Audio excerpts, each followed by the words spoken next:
Jai Hind students, how are you? I hope you all are fine. Today I am going to start a new chapter of civics, chapter 2, Federalism.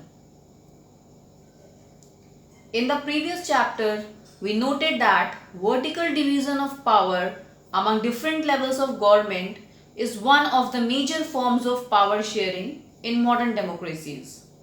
In this chapter, we focus on this form of power sharing. It is most commonly referred as federalism. In the previous chapter, we have seen that in the case of Belgium, many powers of the central government were given to the state government, and state government was not dependent on central government. Now, what is federalism? Federalism is a form of government in which power is divided into different levels of the government.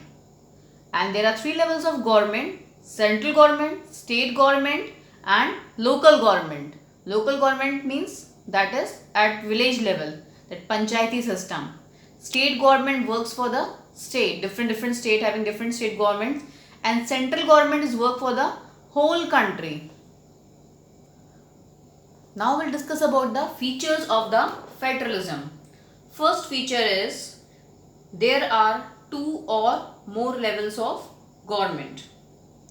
Second, different tiers of government or different levels of government govern the same citizen, but each tier has its own jurisdiction in specific matters of legislation, taxation, and administration. Third is the jurisdictions of the respective levels of government are specified in the constitution. So the existence and authority of each level of government is constitutionally guaranteed. Fourth one is the fundamental provisions of the constitution cannot be unilaterally changed by one level of government. Such changes require the consent of both the levels of government. Means changes can be possible with the consent of both the level of government. Fifth is courts have the power to interpret the constitution and the powers of different levels of government.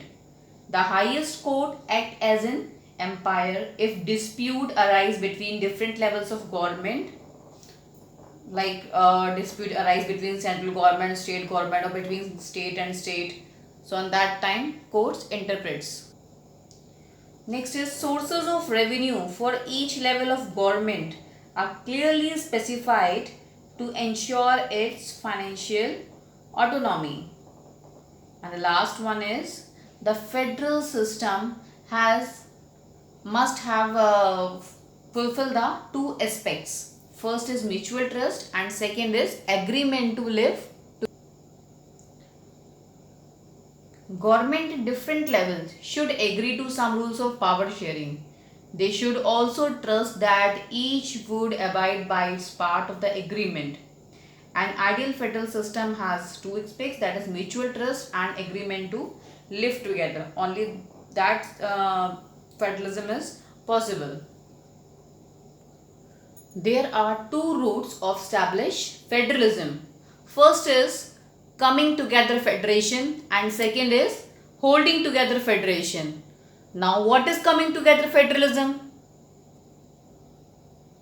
In the first form, that is coming together federation, all the independent states come together to form a big unit and they share power at different states and they have the same power. Their power is not different, means they have equal powers, all the states. For example, USA and Australia. And the second one is holding together federation. In this what happened? One large country divide its power on the different levels, on the national level or on the state level. For example, India. India is a big country and having power for central government also and share the power on the for the state government also. But their powers are different.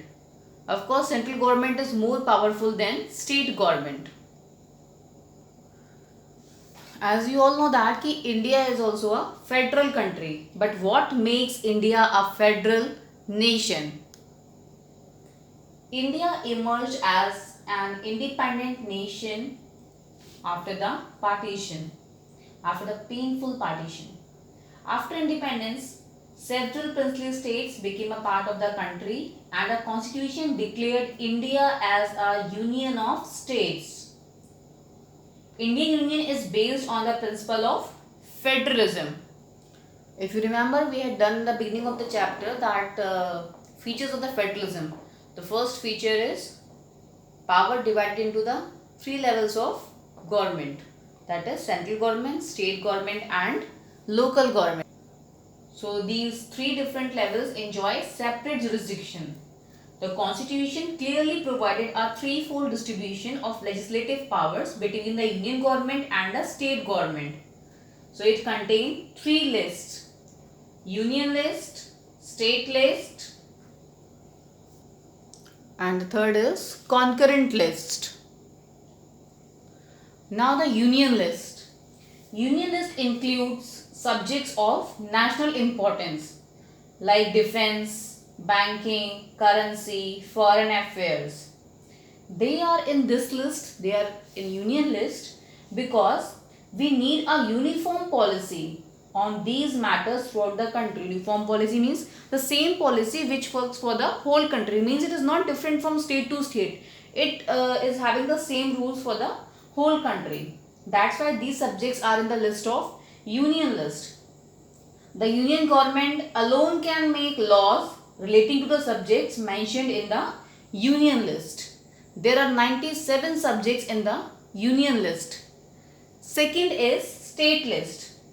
State list, it contains subjects of state which is important for the state, such as police, trade, commerce, agriculture, irrigation.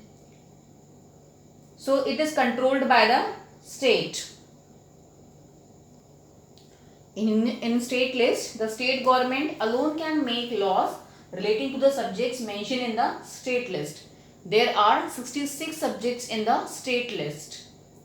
Now the third one is concurrent list.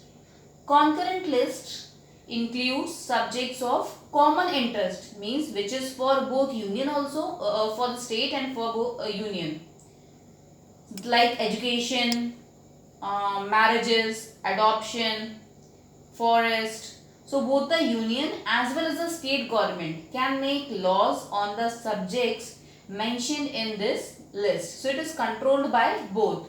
But in case if their laws conflict with each other, so in that time the law made by the union government will give more importance. So these three are the main three lists mentioned in the constitution. There is one more, that is a residuary list. Now what subjects are there in residuary list? The subjects which come after the constitution as made, when constitution was made. So after that whatever the subjects came, so like computer software, earlier it was not there but now it is there. So that new subjects are the part of the residuary list. And for residuary list only union government has the power, means central government has the power for the residuary list. State government doesn't play any role in the residuary list. There are areas which are either too small or too big to become an independent state. So that's why they could not be merged with any of the existing states. So these all are the union territories like Chandigarh, Lakshadweep, etc. The sharing of power between the union government and the state government is basic structure of the constitution. It is not easy to make changes to this power sharing arrangement. The parliament cannot on its own change this arrangement. Any change has to be first passed by both the houses. Which houses? Lok Sabha and Rajya Sabha, with at least 2/3 majority. So this is all about today's lecture. Today we had discussed about federalism, that what is federalism, features of federalism, route to establish federalism, that is coming together federation and holding together federation. Three types of list: union list, state list, concurrent list. I hope this all clear to you. So now here I am going to wind up today's lecture. Prepare your notes on the basis of today's lecture. Till that time, take care. Thank you.